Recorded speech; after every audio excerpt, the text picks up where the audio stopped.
अस्सलाम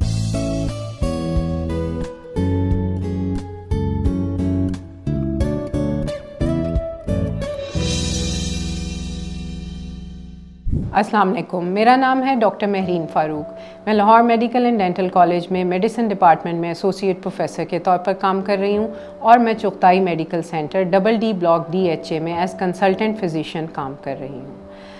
जैसा कि डायबिटीज़ या शुगर जिसको आम ज़ुबान में कहा जाता है, हम सब उससे आगाह हैं, मगर उसकी कई इकसाम हैं। ये बीमारी होती क्या है? इसमें जिस्म में शुगर का कंटेंट या ग्लूकोज का कंटेंट बढ़ जाता है और उसकी वजह ये बनती है कि बॉडी या तो एनफ इंसुलिन प्रोड्यूस नहीं कर पा रही होती, या इंसुलिन बन भी रही है तो वो अपना काम प्रॉपर तरीके से नहीं कर पाती। शुगर जो है या डायबिटीज़ है उसकी कई इकसाम हैं, जिसमें से जो प्रोमिनेंट इकसाम हैं आम पब्लिक को जानने के लिए वो टाइप 1 है, टाइप 2 है, और जो शुगर प्रेगनेंसी के दौरान होती है उसको गेस्टेशनल डायबिटीज़ कहा जाता है। जो टाइप 1 डायबिटीज़ है बेसिकली वो होती है बचपन में, और वो उसकी वजह ये बनती है कि पैंक्रियाज या लबलबा एनफ इंसुलिन प्रोड्यूस नहीं कर पाता और उसमें शुरू से ही इंसुलिन जो है वो देनी पड़ती है इलाज के तौर पे। जो टाइप 2 है उस डायबिटीज़ में वो बाद में उम्र में होती है। अब तो 25 से 27 और 30 साल की उम्र में भी टाइप 2 के डायबिटीज़ रिपोर्ट होने लग गए हैं हमारी लाइफस्टाइल की वजह से। उसमें यह है कि वज़न ज़्यादा होने की वजह से और मुख्तलिफ़ और वजूहात की बिना पे इंसुलिन का जो है एक्शन वो प्रॉपर नहीं हो पाता, वो काम नहीं कर पाती। फिर जो तीसरी किस्म है वो है गेस्टेशनल डायबिटीज़। ये होती है हामला ख़वातीन में प्रेगनेंसी के दौरान। इसका अगरचे ये शुरू प्रेगनेंसी में होती है, लेकिन ये भी एक रिस्क फैक्टर है बाद में शुगर का मरीज़ बनने में या डायबिटीज़ लॉन्ग टर्म हो जाने में। अब इसमें सबसे अहम चीज़ ये है कि हमने इस बीमारी से बचना भी है, और अगर किसी को ये डायबिटीज़ की बीमारी हो जाती है तो उस पर पैनिक या परेशान नहीं होना। जो करने का चीज़ है वो ये है कि आप बाकायदा इसको रेगुलर मॉनिटर करें, डॉक्टर की करीबी अपने डॉक्टर से एडवाइस लें, इलाज कराएं और घर में उसकी मॉनिटरिंग करें। घर में जो मॉनिटरिंग है उसको करने के लिए, जैसे हमने टाइप 1 डायबिटीज़ डिस्कस की, उसमें सबसे ज़्यादा हमें रेगुलर मॉनिटरिंग की इसलिए ज़रूरत पड़ती है कि जब मरीज़ इंसुलिन पे होता है तो हमें 4 से 6 दफ़ा दिन में शुगर चेक करनी पड़ती है, जो कि एक तो सुबह निहार मुँह है, फिर हर खाने से पहले शुगर चेक करनी पड़ेगी, और एक जो है सोने से पहले शुगर चेक करनी होगी। और अगर 6 दफ़ा हम चेक कर रहे हैं तो उसमें निहार मुँह, हर खाने से पहले और तीनों खानों के बाद की शुगर है। वो हमें ये अंदाज़ा दे देती है कि एक इंसुलिन की डोज़ जो नाश्ते से पहले लगी उसने कैसा इंसुलिन को मैनेज किया, तो अगली डोज़ को हम एडजस्ट कर सकें।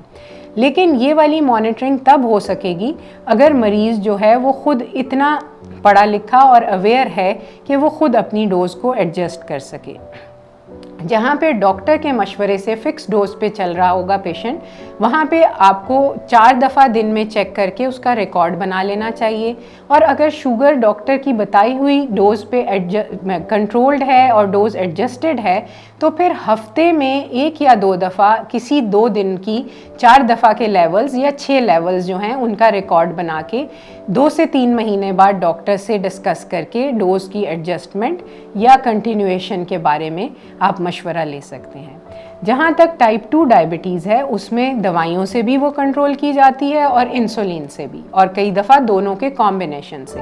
तो उसमें हमें हीमोग्लोबिन A1C जो है वो एक ऐसा ब्लड टेस्ट है जो ये बताता है कि पिछले 3 महीने की शुगर कैसी रही।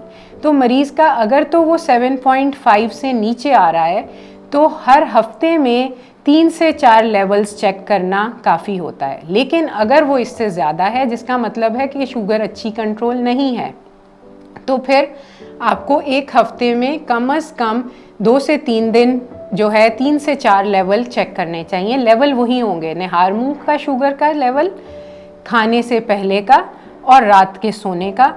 और अगर शुगर कंट्रोल नहीं है और डॉक्टर ने आपको शुगर के कंट्रोल के लिए मॉनिटरिंग का, घर में शुगर को चेक करने का कहा हुआ है, फिर दिन के 6 लेवल्स चेक करना आइडियल है, जो कि निहार मुँह, हर खाने से पहले और हर खाने के बाद के 6 लेवल्स बनते हैं। जहाँ तक गोलियों पे जो मरीज़ होता है उसमें अगर गोलियों पे शुगर कंट्रोल आ रही है तो फिर आप जो है 2 हफ्ते में कोई 4 लेवल्स चेक कर लें किसी भी एक दिन में या मल्टीपल डेज में, तो दे आर एनफ। लेकिन अगर कंट्रोल नहीं है तो फिर हफ्ते में एक दफ़ा करें। तो इसके मल्टीपल मॉनिटरिंग के स्टैंडर्ड्स हैं। अगर उसको हम सम अप करें तो वो इस तरह है कि जो मरीज़ इंसुलिन पे हैं उनको ये चाहिए कि वो हर हफ्ते में कम से कम एक दिन अपने 4 लेवल चेक करें। अगर शुगर कंट्रोल नहीं है तो रोज़ाना के 6 लेवल चेक करें। और जो लोग गोलियों पे हैं वो अगर कंट्रोल अच्छा है तो वो 2 हफ्तों में भी एक दफ़ा चेक कर सकते हैं, एक दिन के 4 लेवल। और नहीं अच्छा तो वो फिर हर हफ्ते एक दफ़ा एक दिन के 4 लेवल या 6 लेवल चेक करें। अब जहाँ तक बात आती है हामला ख़वातीन की, जब गेस्टेशनल डायबिटीज़ हो तो उसमें शुगर का कंट्रोल हमें बाकी सब मरीज़ों से ज़्यादा स्ट्रिक्ट और मेटिकुलस चाहिए होता है, क्योंकि उसमें माँ और बच्चे दोनों के मुतासर होने का ख़दशा होता है। तो उसमें जो लेवल्स हैं वो भी बहुत स्ट्रिंजेंट और लोअर लेवल्स हैं जो कि हमें फास्टिंग और खाने के बाद के चाहिए। और उसमें मॉनिटरिंग भी हमें रोज़ाना करनी पड़ती है जब तक कि अच्छा कंट्रोल अचीव ना हो जाए। तो इसमें सबसे अहम है कि शुगर के कंट्रोल के लिए आप रोज़ाना जैसे डॉक्टर आपको एडवाइस करे दवाई भी लें, वर्जिश करें, और सबसे अहम चीज़ है कि ब्लड ग्लूकोज की घर में मॉनिटरिंग करें, जैसा कि आपका डॉक्टर आपकी शुगर के हिसाब से और आपकी ट्रीटमेंट के हिसाब से आपको गाइड करे, जो कि आमतौर पर हफ्ते में किसी एक दिन के 4 या 6 लेवल हैं। और प्रेगनेंसी में जो है वो तकरीबन रोज़ाना करनी पड़ती है, क्योंकि वहाँ पर इसका कंट्रोल बहुत स्ट्रिक्ट और मेटिकुलस चाहिए होता है।